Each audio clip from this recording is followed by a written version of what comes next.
చూస్తున్నాము దేశవ్యాప్తంగా ఓవైపు ఎన్డీఏ కూటమి తను అనుకున్నంత స్థాయిలో పర్ఫామ్ చేయట్లేకపోతే ఇండి కూటమి మాత్రం పూర్తి స్థాయిలో వాళ్ళు అనుకున్న దానికన్నా మంచిగా పర్ఫామ్ చేస్తున్న పరిస్థితి చూస్తున్నాం. బట్ ఆంధ్రప్రదేశ్ రాష్ట్రంలో మాత్రం అనుకున్న స్థాయి కన్నా ఓవర్ పర్ఫామ్ ఇవాళ కూటమి చేస్తున్నది అన్నదైతే మనకు అర్థమవుతుంది.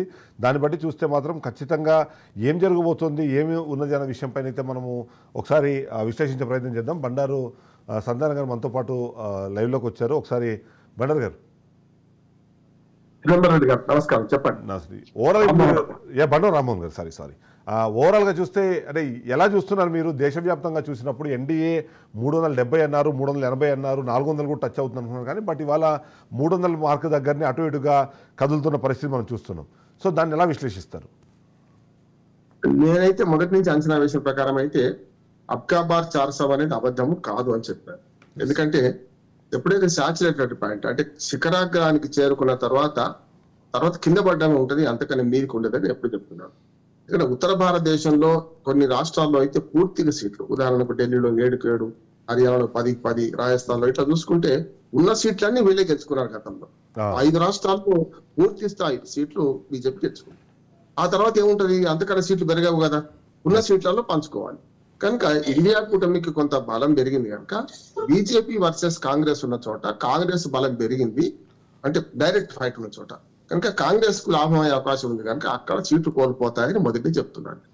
303 సీట్లు బీజేపీకి ఉంటే 270కి పడిపోయే అవకాశం ఉంది. అటు ఇటుగా 2 సీట్లు అటు ఇటుగా ఉంటే 2072 మ్యాజిక్ ఫిగర్ అంటున్నాం కదా, మ్యాజిక్ ఫిగర్ చేరుకోవచ్చు. కానీ ఆ 30 సీట్లు అయితే పోద్దని నేను మొదటి నుంచి అంటున్నాను. రెండవది, ఎన్డీఏ కూటమిలో ఉన్న మిగతా 50 సీట్లు, ఇప్పుడు పార్లమెంట్ లో 303 సీట్లు బీజేపీకి ఉన్నాయి, ఇంకో 50 సీట్లు ఎన్డీఏ కూటమిలో ఉన్న మిగతా పక్షాలకు ఉన్నాయి. అట్లా చూసుకుంటే ఎన్డీఏ కూటమిలో లేని పక్షాలు ఇప్పుడు వచ్చినాయి. ఉదాహరణకు టీడీపీ వచ్చింది కదా, గతంలో అకాలీదళ దూరం అయ్యింది. ఇట్లా చూసుకుంటే గతంలో 2019లో లేని కూటమిలో ఎన్డీఏ పక్షాలు కొత్తగా చేరినాయి. 2014 ఉండి 2019లో లేని పక్షాలు చేరినాయి టీడీపీతో సహా. అట్లా చూసుకుంటే అవి కలుపుకుంటే కూడా నా ఉద్దేశం ఏంటంటే మ్యాజిక్ ఫిగర్ దాటుతుంది, మాక్సిమం 300 సీట్లు దాటకపోవచ్చు ఎన్డీఏ కూటమికి అని నేను అంటాను. అదే నిజం అవుతుంది. రెండోది ఏంటంటే ఇండియా కూటమి కూడా ఇటు పక్కన మెజార్టీ పెరిగింది, ముఖ్యంగా ఉత్తర భారతదేశంలో సీట్లు వచ్చే అవకాశం ఎక్కువ ఉన్నది నేను. రెండవది, ఈ ఒకవేళ ఎన్డీఏ కూటమి కనుక మోడీ గారి నాయకత్వంలో 300 సీట్లు దాటితే దానికి గొప్పతనం ఏంటంటే దక్షిణ భారతదేశానికి దక్కుతుందని నేను అంటున్నాను. ఉదాహరణ దక్షిణ భారతదేశంలో ఇది కూడా కర్ణాటకలో 25 సీట్లు ఉంటే 25 సీట్లు బీజేపీ. అప్పుడు కాంగ్రెస్ పార్టీ గవర్నమెంట్ లో ఉన్నది ఏది కర్ణాటక, ఇప్పుడు కాంగ్రెస్ పార్టీ ఉంది. అయినా సరే 5-6 సీట్లు పోతాయన్నా అది జరుగుతుంది. కర్ణాటకలో జరుగుతుంది అంటే 20 లోపే బీజేపీకి వస్తాయి అంటున్నారు. ఆ 5 సీట్లు ఎక్కడ మనం వీళ్ళు ఫిలప్ చేసుకుంటున్నారు అంటే మనకు తెలంగాణలో ఫిలప్ చేసుకుంటున్నారు.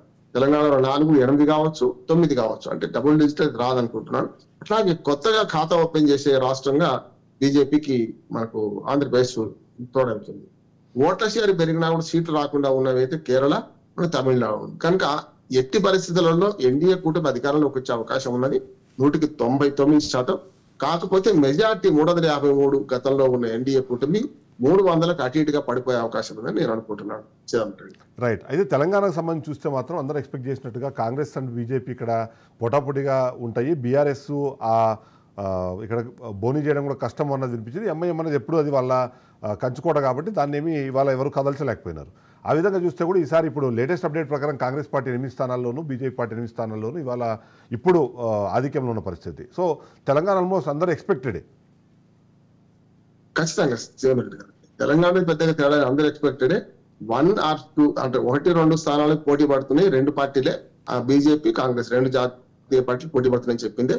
అప్పుడు కూడా నేను మాట ఏమన్నా, చాలా మంది 14, 12 డబుల్ డిజిట్ అని మాట్లాడాను 2 పార్టీల వాళ్ళు. అవును, 2 పార్టీల నుండి 3వ పార్టీ కూడా మాట్లాడింది.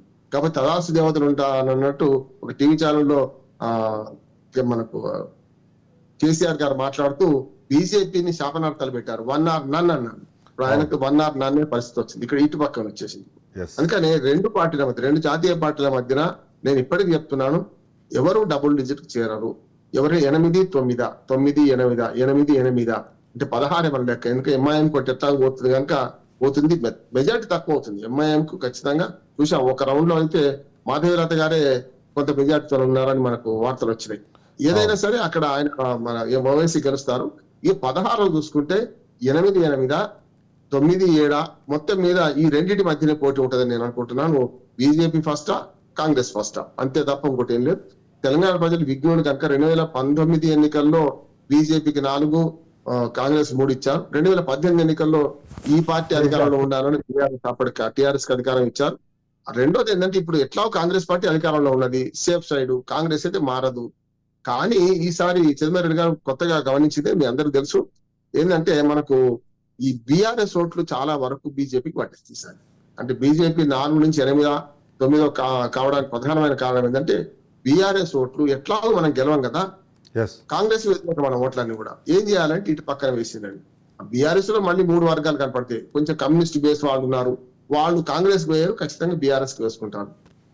దాంతో పాటు కొంతవరకు మనకు ఆర్ఎస్ఎస్ బేస్ ఉన్న వాళ్ళు ఉన్నారు బీఆర్ఎస్ లో, తెలుగుదేశం బేస్ వాళ్ళు ఉన్నారు. వీళ్ళందరూ కూడా ఆల్మోస్ట్ తెలుగుదేశం బేస్ ఉన్న వాళ్ళు అయితే ఆల్మోస్ట్ వాళ్ళు కాంగ్రెస్ మన బీజేపీకి వేసాను అనుకుంటున్నాను నేను.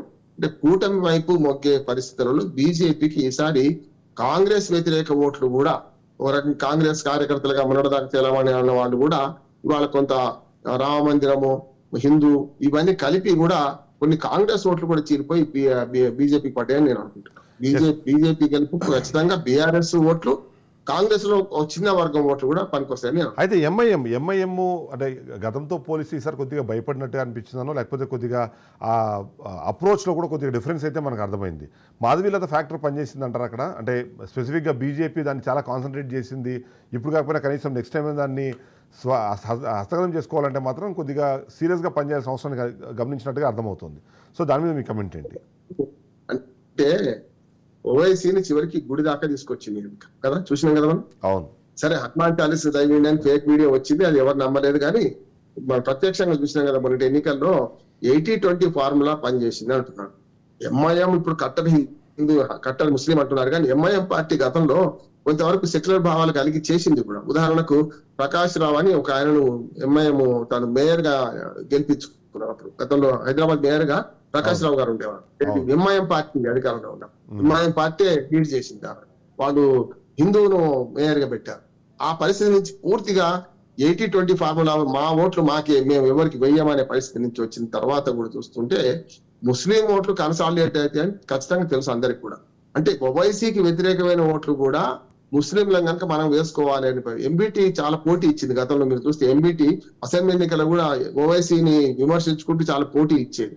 కానీ ఎంబీటీ ఓటర్లు కూడా ముస్లిం ఓటర్లు ఇటు పక్కన మనవాడు గెలవాలి, సరే పోతే కష్టం కదా అనే మాట వచ్చింది.